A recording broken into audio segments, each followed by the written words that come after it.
Thomas, Percy and James were looking at the early morning sky. "Everyone's so much happier when springtime comes," said Thomas happily. "Everyone except the fat controller," grumbled James. "He seems to be working us harder than ever. I'm tired of these coastal runs." "He just wants everything to be ready for the holidays," replied Percy. "Anyway, salty air makes me all cheerful in my smoke box." "Ah!" snorted James. "It's the countryside that really gets me fired up. It's the only place to be." And he puffed away to collect his fuel trucks from the docks. Thomas and Percy had to take some empty trucks to the scrapyards. As they were shunting their trucks into a siding, they saw an old coach. She looked very sad. "What are you doing here?" "They called me old slow coach and told me I wasn't useful anymore. Now only the mice ride in me." "Well, you may be dusty, but you look in perfect shape." The yard manager appeared. "Come along, I have trucks for you to take away." "Excuse me," said Percy's driver, "can you tell us about this coach?" "Old slow coach, she's been here for years. She'll be broken up when we find her time," he replied. The engines were most dismayed. "We'll try and help you," said Thomas, but he didn't know how. Meanwhile, James was enjoying himself. "This is the life," he chortled. But he was heading for trouble. One of the fuel trucks was leaking. And suddenly it caught fire. "Help!" cried James. They reached the siding, and his driver gave the alarm. "It's fuel, and it's dangerous."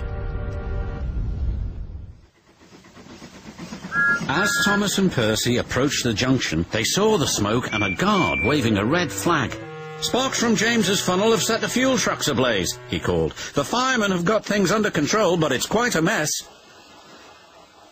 "You said the countryside run got you all fired up, James," said Percy. "But I didn't think he meant it in this way." "Ha!" snorted James.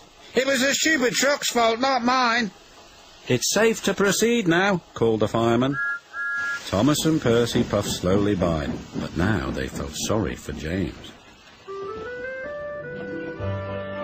It wasn't long before they reached the station.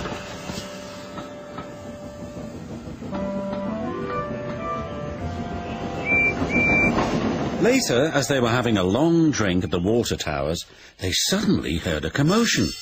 "What's the matter?" Thomas asked.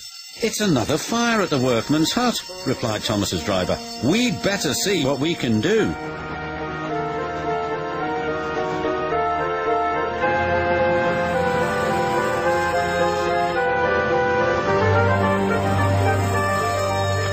The fire engines arrived, but they had a big problem. "We are completely out of water," cried a fireman. "We can't use seawater because it clogs our works. We'll just have to let that building burn." Then Thomas had an idea. "Why don't you use the water in our tanks? We've just refilled them." The fireman wasted no time. "You're very clever engines," chuckled their drivers. Soon the fire was out, but the hut where the workmen lived was destroyed. "We'll need to find something to house the men. They can't sleep on the beach," said the foreman. "What about old slow coach? She would be perfect for the workmen." "Comfy too," added Thomas. "What a good idea, Percy," said his driver. They phoned the fat controller, who agreed. "She'll be spick and span by the time you collect her." And she was, and very happy too. "I can't thank you enough," she said. "I feel splendid." The engines buffered up to her, and she set off happily for her new home.